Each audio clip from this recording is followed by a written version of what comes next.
Hi అండి. ఈరోజు curry వచ్చేసి చేపల పులుసు. ఎలా చేసుకోవాలో చూద్దాం.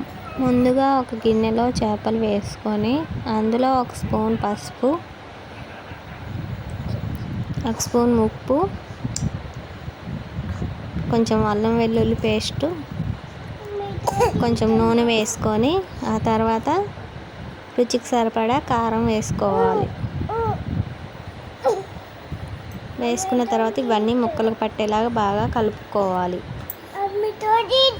ఇలా కలుపుకోవాలి మొత్తం. ఆ తర్వాత ఒక గిన్నె తీసుకొని అందులో కొంచెం అంతా చింతపండు వేసుకొని పులుసు నానబెట్టుకోవాలి.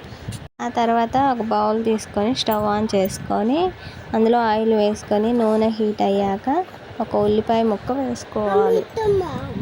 ఇలా ఉల్లిపాయ ముక్కలు అనేవి గోల్డెన్ కలర్ వచ్చినాక అందులో మనం అల్లం వెల్లుల్లి పేస్ట్ వేసుకొని గరిటెతో కలుపుకోవాలి. వీడియోలో చూస్తున్నట్టు కలుపుకోవాలి.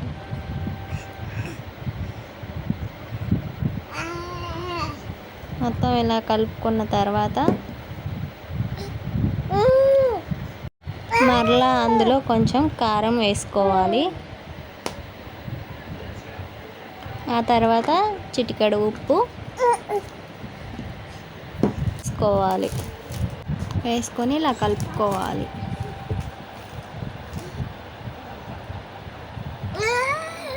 నానబెట్టుకున్న చింతపండు రసాన్ని ఇందులో పోసుకోవాలి. పులుసు అనేది మరుగుతున్నప్పుడు మంట తగ్గించి శుభ్రం చేసుకొని పెట్టుకున్న చేప ముక్కలను ఒక్కొక్కటిగా ఈ పులుసులో వేసుకోవాలి. ఈ చేప ముక్కలను గరిటెతో ఎక్కువగా తిప్పకూడదు, ఎందుకంటే విరిగిపోతాయి. ఇలా ముక్కలన్నీ వేసుకున్నాక కొంచెం వాటర్ పోసుకొని గిన్నెను పట్టుకొని అటు ఇటు తిప్పుకోవాలి. మూత పెట్టి చిన్న మంటపై 10 నుంచి 20 నిమిషాలు ఉడికించుకోవాలి.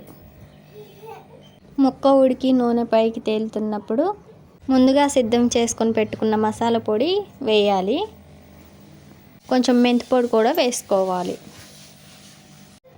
పులుసు అనేది చిక్కబడింది అనుకున్నప్పుడు పైన కొత్తిమీర చల్లుకొని స్టవ్ ఆఫ్ చేసుకోవాలి. వీడియోలో చూపిస్తున్నట్టుగా కొత్తిమీర చల్లుకోవాలి. ఇక అంతేనండి, ఎంతో రుచికరమైన చేపల పులుసు అనేది రెడీ అయింది. చూడండి ఎంత బాగుందో. నేనైతే కారం తక్కువగా వేసుకున్నానండి. మీరైతే మీ రుచికి సరిపడా వేసుకోండి. అంతే. Bye bye.